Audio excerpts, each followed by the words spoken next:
Welcome back to the Haunted Tales, where we dive deep into the darkest corners of the supernatural world.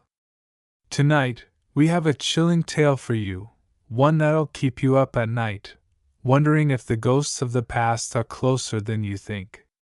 We'll be exploring some of the most notorious murder houses in the United States. These homes are not just infamous for their gruesome histories, but also for the restless spirits that still haunt their halls. They say that when a life is violently taken, the energy lingers, sometimes forever. The history of murder in these homes has left behind more than just bloodstains. It's left behind a dark presence that refuses to rest. So, lock your doors, dim the lights, and prepare yourself for a journey into the homes where evil once lived, and still might. The Villisca Axe Murder House, located in Villisca, Iowa, is one of the most chilling places in the United States, known for the brutal slaying of 8 people, 6 of them children, in the early hours of June 10, 1912. The crime remains unsolved to this day, adding to the eerie mystique of the house. But beyond its grim history, the house itself seems to hold an aura of dread that attracts visitors, ghost hunters, and curious souls from all over the world. The story of Villisca Axe Murder House is one of terror, mystery, and unrelenting fear. The tragic night on the night of June 9, 1912, the Moore family, Josiah, Sarah, and their 4 children, invited 2 young friends, Lena and Ina Stillinger, to spend the night at their home. It was a peaceful evening. The family had attended the Presbyterian church that night, listened to a sermon, and then returned home for a quiet night's rest. Little did they know that their lives would be cut short in the most horrifying way imaginable. Sometime between midnight and 2 a.m., a shadowy figure entered the home, likely through an unlocked door. The murderer used an axe, likely the one found near the victims, to bludgeon each person in their sleep. The details of the crime were gruesome. Each victim was struck multiple times in the head, their skulls shattered beyond recognition. The murderer took care to cover the bodies with bedding and even placed a cloth over the mirror in the bedroom, perhaps to hide the horrific scene. In the morning, the house's tranquility was shattered when Mary Peckham, a neighbor, went to check on the family after hearing nothing from them. She discovered the bodies of the Moore family and the Stillinger girls lying lifeless, their blood soaking into the wooden floors. The town of Villisca was rocked by the discovery of the heinous crime, and an investigation ensued, though no definitive answers emerged. The investigation in the days following the murders, the town of Villisca was gripped by fear. The brutality of the killings was beyond comprehension, and the lack of any clear motive only fueled the mystery. Local authorities struggled to find any significant leads. Rumors swirled about possible suspects, but each theory proved to be nothing more than speculation. Theories about the identity of the killer ranged from a vengeful neighbor to a passing stranger with a violent disposition. Some even suggested that the killer had some sort of personal connection to the Moore family, possibly harboring a deep resentment. Despite exhaustive investigations, no one was ever arrested or charged with the crime, and the case was eventually left cold. One name, however, would become infamous in the history of the case: a man named Reverend George Kelly. Kelly was a traveling preacher who had been in town the night of the murders and was reportedly seen near the Moore house shortly before the killings took place. He was questioned, but there was no concrete evidence linking him to the crime. However, years later, Kelly confessed to the murders while on trial for a different crime, though his confession was inconsistent and heavily disputed. In the end, the Villisca Axe murder house remained without a definitive answer, leaving it shrouded in mystery. As the years passed, the once quiet home became synonymous with the unknown, and its eerie reputation grew. A haunted legacy. As the decades passed, the Villisca Axe murder house fell into obscurity. It was left abandoned for many years, the events of that night lingering in the walls like a heavy, suffocating fog. But in the 1990s, the house was restored and opened to the public as a historic site, allowing visitors to tour the rooms where the murders occurred. The house, while seemingly frozen in time, has gained a reputation for being haunted. Many who visit report a sense of unease, as if the spirits of the victims are still trapped in the home. Visitors claim to hear the sounds of footsteps on the creaky floors, the chilling echoes of a child's laughter, or the faint sound of an axe slicing through the air. Some even report the feeling of being watched by unseen eyes. One of the most disturbing claims comes from those who have stayed overnight in the house. People have reported strange occurrences in the dead of night, including the feeling of cold hands touching their faces, the sound of breathing right behind them, and even unexplained shadows moving through the rooms. The sensation of dread often overwhelms those who spend long periods in the house, with many feeling an overwhelming urge to leave, as if the house itself is alive and wants them to go. Psychics and paranormal investigators have flocked to Villisca, hoping to uncover the truth behind the hauntings. Some claim to have made contact with the spirits of the Moore family and the Stillinger girls. Others suggest that the presence of the killer's malevolent energy still lingers in the house, forever binding the souls of the victims to the place where they met their untimely end. The house remains one of the most haunted locations in the United States, a chilling reminder of a crime that was never solved. Theories of the hauntings. The question remains: why does the Villisca Axe murder house seem to attract such paranormal activity? Some believe that the violent nature of the murders left an imprint on the house, an emotional residue that lingers long after the events of that night. Others argue that the restless souls of the victims have never been able to find peace, forever bound to the place where they were so brutally taken from this world. One theory suggests that the murderer's dark energy remains in the house, fueling the apparitions and other paranormal phenomena.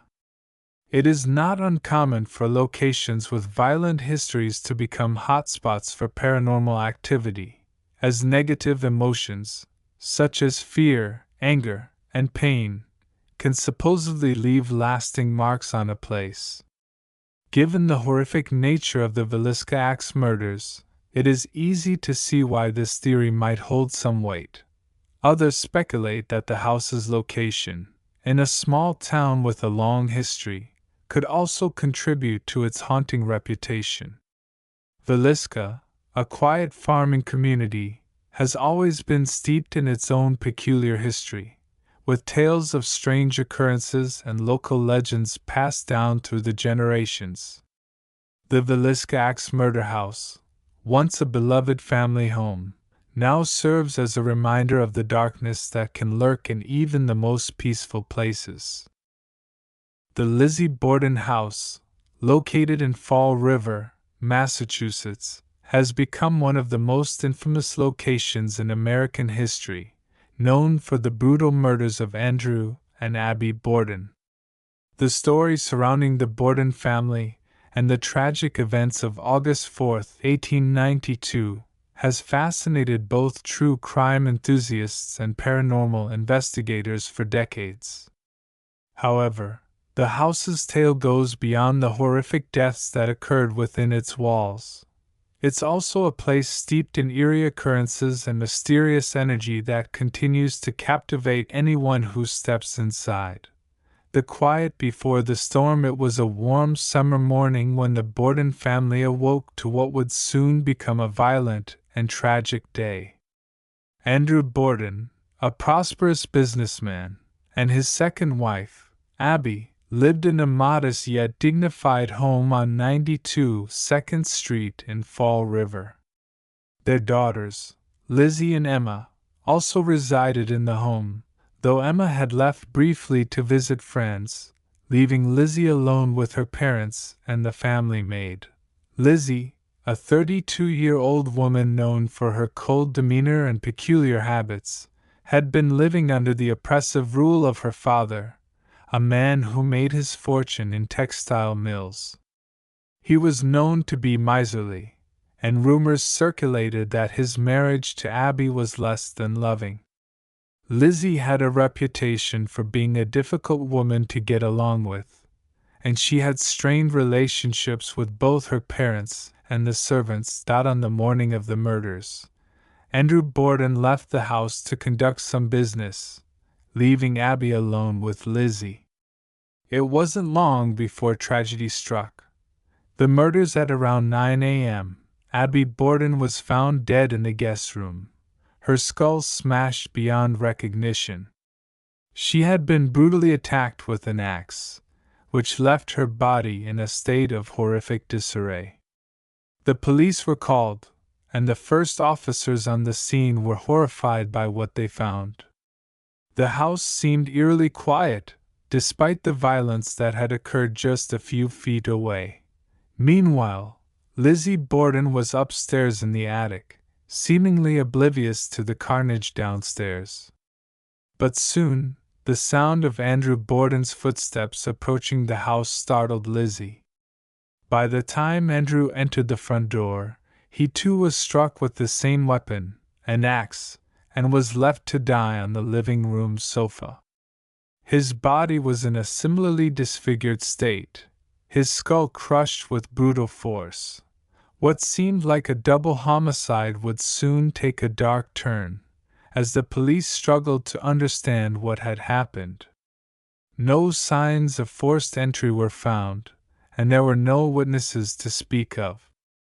The most shocking revelation came when Lizzie, who had appeared strangely calm during the investigation, became the prime suspect. Was it possible that the quiet, reserved woman who had lived under the thumb of her father was capable of such unthinkable violence? The investigation into the murders of Andrew and Abby Borden was a spectacle of its own, and the media frenzy surrounding the case only fueled the public's curiosity. Lizzie Borden was arrested and charged with the brutal killings of her parents, though the evidence against her was circumstantial at best. The prosecution painted a picture of a woman scorned by her father's coldness and his refusal to provide for her, as she had hoped. The defense, however, argued that there was no direct evidence linking Lizzie to the murders, and there was no clear motive for the killings. As the trial continued, Lizzie's behavior raised eyebrows. She was cool and composed, though her appearance was strange, even for a woman accused of such a heinous crime. She had a peculiar way of responding to questions and often came across as detached from the gravity of the situation. She also had an alibi, claiming to have been in the barn at the time of the murders, though many found her story inconsistent with the evidence. In the end, the jury deliberated for a mere hour before delivering a verdict of not guilty. Lizzie was acquitted of all charges, but the mystery surrounding her involvement in the murders was far from resolved. The public was left to wonder, had Lizzie really killed her parents, or was she the victim of a miscarriage of justice? The truth was never fully uncovered, and Lizzie lived the rest of her life in relative obscurity. A haunted legacy in the years that followed the trial, the Lizzie Borden House became a place of great intrigue. But it wasn't until the late 20th century that it became a hotspot for paranormal activity. The house, still standing in Fall River, was eventually turned into a bed and breakfast, attracting visitors eager to step into the very rooms where the gruesome murders took place. Over the years, countless guests and paranormal investigators have reported strange occurrences in the house.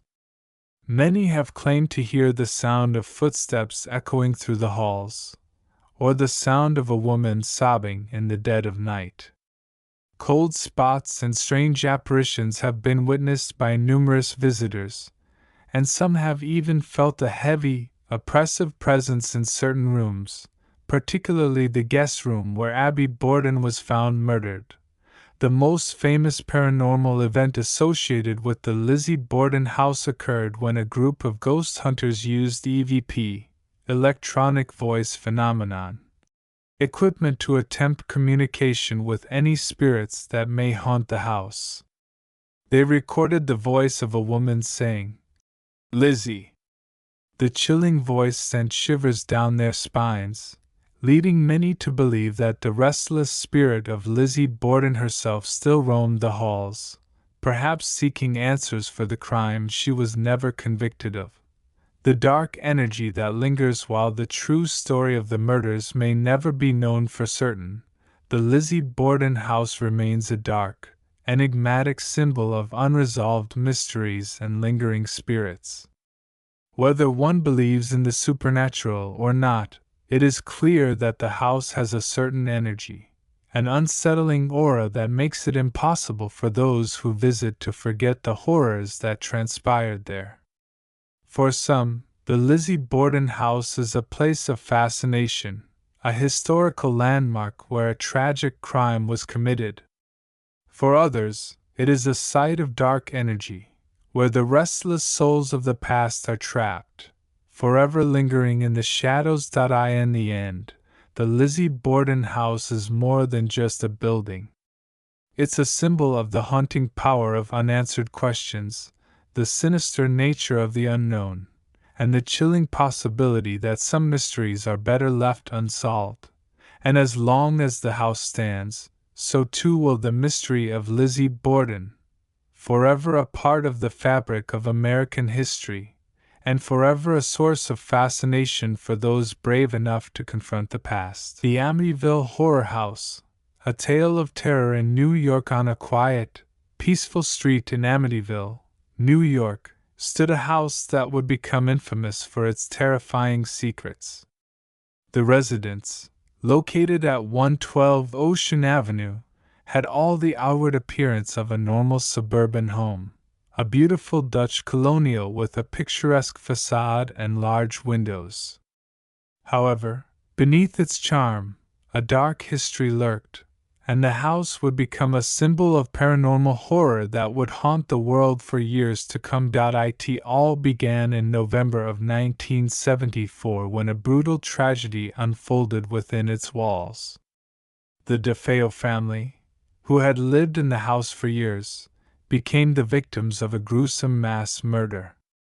Ronald DeFeo Jr., the eldest son, went on a killing spree, slaying his parents and 4 siblings as they slept. The shocking nature of the killing stunned the town, and rumors began circulating that the house itself was cursed, haunted, and responsible for the horrific actions. The house sat empty for over a year after the murders, its walls whispering the tales of the DeFeo family's tragic end. It wasn't until 1975 that a new family, the Lutzes, moved in. George and Kathy Lutz, along with their 3 young children, were excited to start fresh in the beautiful home. Little did they know that their dream house would soon turn into a living nightmare. Almost immediately upon moving in, the Lutz family began to experience strange and frightening occurrences. George, who had always been a grounded man, began to feel an unsettling coldness in the house, particularly in the downstairs rooms. Kathy, too, experienced a sense of dread, often feeling an eerie presence lurking behind her. The couple would hear strange noises, footsteps pacing the hallways, doors creaking open by themselves, and whispers that seemed to come from nowhere. but the most unsettling experiences were reserved for their children. The Lutz's young daughter, Missy, became obsessed with an imaginary friend she called Jody. Jody, according to Missy, was a pig-like creature with glowing red eyes that would appear to her in her room. The child would often be found talking to the creature, her conversations growing more bizarre with each passing day. As the days passed, the phenomena grew more intense.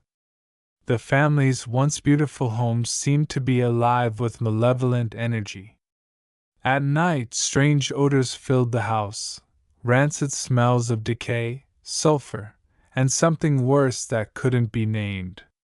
The Lutzes would find slime dripping from the walls and swarming flies appearing out of nowhere.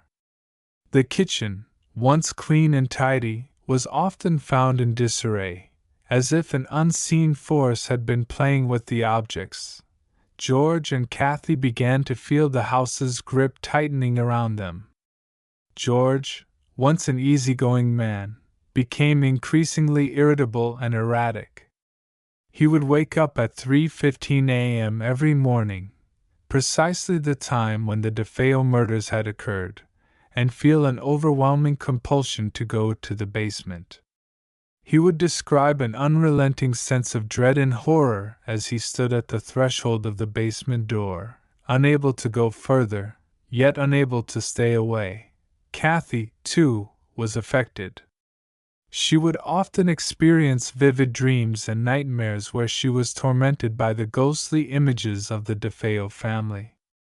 One night she awoke to find her hair in a strange, matted knot that seemed to have formed overnight. The family's dog, Harry, would also act strangely, whining and growling at nothing, his body stiff with terror as if sensing an invisible force. The haunting reached its peak during the family's time in the house. George, losing his sanity, began to experience violent mood swings and had fits of rage. He would often feel an urge to destroy things, to lash out in ways that were out of character for him. Kathy, struggling to cope with the mounting pressure of the house's malevolent presence, sought the help of a priest named Father Mancuso. Father Mancuso, a man of deep faith, visited the Lutz family in an attempt to bless the home and rid it of the evil that had taken root. However, his efforts only seemed to anger the spirits even further. He described feeling a burning sensation in his hands during the blessing and hearing whispers that mocked his prayers. He would later recount his experiences as some of the most terrifying moments of his life, warning the Lutzes to leave the house immediately. And so they did. After only 28 days in the house, the Lutz family fled in terror, leaving everything behind. They never returned, leaving their belongings and the house itself behind. The family's sudden departure raised suspicions, with some questioning whether their experiences were real or simply the result of their imagination. The Lutzes would later claim that they were not seeking attention or fame. They simply wanted to escape the torment they had endured. The Amityville horror story didn't end with their departure. The Lutzes' experiences would go on to inspire a media frenzy. Books, documentaries, and films about the haunted house emerged, further cementing its place in the annals of supernatural history. But the truth remains elusive. Some say the Lutzes exaggerated their story for publicity and profit, while others believe that the house was indeed cursed by the spirits of the DeFeo family. Years later, the house changed hands several times, but it was never able to shake off its reputation. People who visited the house reported unsettling experiences, and some even claimed to see strange lights and shadows moving inside the windows. It seemed that no matter how many owners came and went, the house would never release its grip on the town.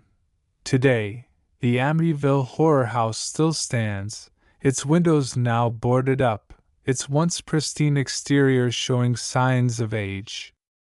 Despite its chilling history, it remains a site of fascination for paranormal enthusiasts, thrill seekers, and skeptics alike. For some, it represents a tragedy, a place where a family was torn apart by an unspeakable act of violence. For others, it is a reminder of the inexplicable horrors that can linger long after the physical scars have healed. The story of the Amityville Horror continues to haunt the collective imagination, sparking debates about the nature of evil, the paranormal, and the boundaries between reality and fiction. Was the Lutz family truly tormented by a malevolent force, or were their experiences the product of fear and suggestion? The answer may never be fully known, but the legacy of the Amityville Horror remains an indelible part of the world's darkest tales. The Black Dahlia Murder House, located in Los Angeles, California, stands as a chilling reminder of one of the most famous unsolved mysteries in American history. For decades, the grisly murder of Elizabeth Short, known posthumously as the Black Dahlia, has fascinated true crime enthusiasts and haunted the streets of Los Angeles, with whispers of the house at the center of it all. The story begins in 1947, when Elizabeth Short, a 22-year-old aspiring actress, was found murdered in a vacant lot in the Leimert Park neighborhood of Los Angeles. Her body was mutilated and cut in half, a gruesome scene that shocked the nation. The press quickly picked up on the story, and soon Elizabeth was labeled the Black Dahlia, a name that would come to define her tragic fate. But it wasn't just the murder itself that captivated the public's imagination. Rumors began circulating that a mysterious house in the city was somehow linked to Elizabeth's death. A house that some believed was cursed or haunted by the spirit of the young woman. The Black Dahlia Murder House, as it came to be known, was located on the outskirts of Los Angeles, tucked away on a quiet street lined with old, creaky houses. The home itself was nothing extraordinary by architectural standards, just a modest two-story building with a faded facade and a front porch that seemed to sag with age. But there was something about the house that made it stand out, an eerie aura that sent shivers down the spines of those who lived nearby. It was said that Elizabeth Short had once frequented the house in the months leading up to her death. Some believed she had met someone there, a man who may have had a sinister connection to her fate.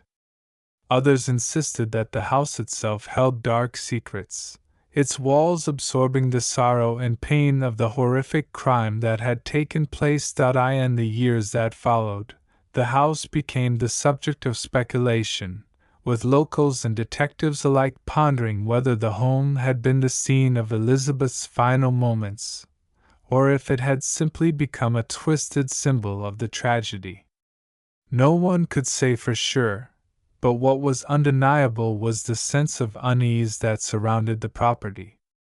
Those who lived nearby spoke of strange occurrences, lights flickering in the windows at night, unexplained noises echoing from within, and an oppressive feeling that seemed to hang in the air, especially after Sunset Point. One of the most disturbing stories came from a former tenant who had rented the house in the 1960s. He claimed that he had heard whispers in the middle of the night, voices that seemed to come from nowhere. At first, he thought it was just the wind or the house settling, but as the weeks passed, the sounds grew more distinct, more purposeful. One night, he woke up to find the front door wide open, as if someone, or something, had entered without a sound. When he investigated, there was no sign of a break-in, yet the unsettling feeling never left him. Over time, the house gained a reputation for being cursed.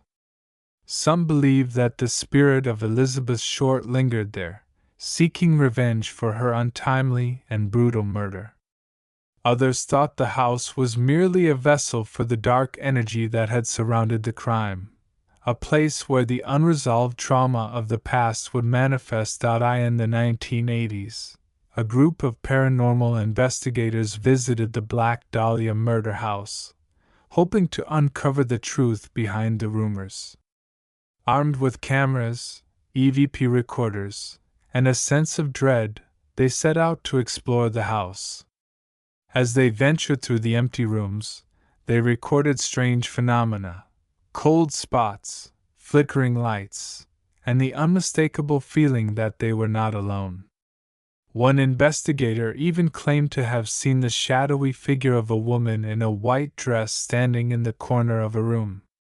The figure vanished before anyone could get a clear look, leaving behind only a sense of lingering dread. The investigation, while inconclusive, only added to the house's mystique. The footage captured that night was never released to the public, but rumors continued to swirl. Some said that the footage revealed ghostly apparitions, others that it had been too disturbing to show. Regardless of the truth, the house remained a source of fear and fascination for those who dared to visit. In the decades that followed, the Black Dahlia murder house changed hands several times. New owners moved in, but none stayed for long. Each one would eventually move out, citing unexplained disturbances and a growing sense of unease. The house became a ghostly landmark, its reputation as a cursed property growing with each passing year. As the years went on, the house became less a symbol of tragedy and more a symbol of the city's obsession with its dark past. Tourists would come from far and wide, hoping to catch a glimpse of the infamous house, take a photograph, or maybe even experience the paranormal activity for themselves. Some would claim to feel a cold hand brush against their shoulder or hear faint whispers in the wind. Others would leave the area feeling lightheaded, as if something unseen had drained them of their energy. In the end, the Black Dahlia murder house became more than just a house. It became an enduring legend, a place where the past and present collided. Some say Elizabeth Short still haunts its rooms, waiting for justice that may never come. Others believe the house itself is a reflection of the darkness that once consumed Los Angeles, a city that has long struggled with its own ghosts. And so, the Black Dahlia murder house stands as a silent witness to the tragedy that unfolded within its walls, a place where mystery and death intertwine, and where the whispers of the past continue to echo through the corridors of time. Those who visit or hear its story cannot help but feel the weight of its history, a reminder that some mysteries are never meant to be solved and some ghosts never meant to rest. The Hinterkaifeck Farmhouse, a tale of unsolved mystery in the quiet, isolated expanse of southern Germany, nestled among dense forests and rolling hills, lies the infamous Hinterkaifeck Farmhouse, a site that has captivated the minds of mystery lovers, history enthusiasts, and true crime aficionados for nearly a century. The story that unfolded here in 1922 remains one of the most haunting and perplexing unsolved murders in history, a chilling tale that continues to echo through time.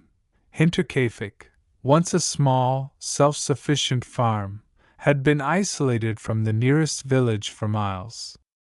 Its remote location, surrounded by dense woods, gave it an eerie, almost otherworldly atmosphere. The farm was home to 6 people: Andreas Gruber, the patriarch, his wife, Kazilia, their daughter, Victoria, her 2 children, 7-year-old Kazilia and 2-year-old Joseph, and the farm's maid, Maria Baumgartner. Life at Hinterkaifeck was typical for a rural family, yet it was shrouded in an atmosphere of tension and unease. But in the early spring of 1922, the tranquility of their lives would be shattered by an unimaginable tragedy. The unsettling events began several days before the murders took place. Andreas Gruber, a farmer known for his gruff nature, began noticing strange occurrences around the farm. He found mysterious footprints in the snow leading to his home, but none leading away. His keys went missing, only to reappear in a place he had already searched. And most disturbingly, he heard strange noises coming from the attic, as if someone had been living there in secret. Despite these eerie happenings, Andreas, though concerned, never reached out for help. He mentioned the strange occurrences to his neighbors, but nothing was done. Little did he know, these were the first signs of a sinister presence lurking on the farm, a presence that would soon turn deadly. The night of March 31st, 1922, marked the beginning of the horrifying events that would unfold. The first victims were Andreas Gruber and his wife, Kazilia. The killer or killers somehow made their way into the farmhouse unnoticed, creeping silently into the bedroom of the elderly couple. There they struck without warning, brutally murdering both Andreas and Kazilia in their sleep. The gruesome scene suggested that the killers had been careful and methodical, as no sounds were heard during the attack, and the victims were found in their beds with no signs of a struggle. Afterward, the murderer turned their attention to the other inhabitants of the farmhouse. The next victims were Victoria, Andreas's daughter, and her two young children. Victoria, who had been living at the farm with her family, was found murdered in her bedroom, along with her children. The killers showed no mercy, slaying the innocent with the same brutal efficiency as they had shown with the elder Grubers. Maria Baumgartner, the maid, was the final victim. She had only recently started working at Hinterkaifeck, and she was presumably unaware of the looming danger. She, too, was killed in the same cold manner, her body discovered in a separate room of the farmhouse. The killer, or killers, left the scene without leaving any clear traces. However, something strange occurred after the murders. For several days, the crime scene was left undisturbed. Neighbors, concerned by the lack of activity at the farm, decided to investigate. They were shocked to find the entire family murdered, their bodies gruesomely displayed around the house. But the mystery didn't end there. Upon closer inspection, the authorities discovered a disturbing detail that defied all logic. The farm appeared to have been lived in for several days after the murders. The animals were fed, and the stove had been used, indicating that someone had been staying on the property, hidden away in the attic. Could it have been the killer, returning to cover their tracks? Or was there another person involved who had somehow evaded capture? This perplexing fact only deepened the mystery, leaving law enforcement officials stumped. The investigation into the Hinterkaifeck murders would go on for years, but despite numerous theories, the case remained unsolved. Various suspects were considered, including neighbors, ex-workers, and even the Grubers' own family members.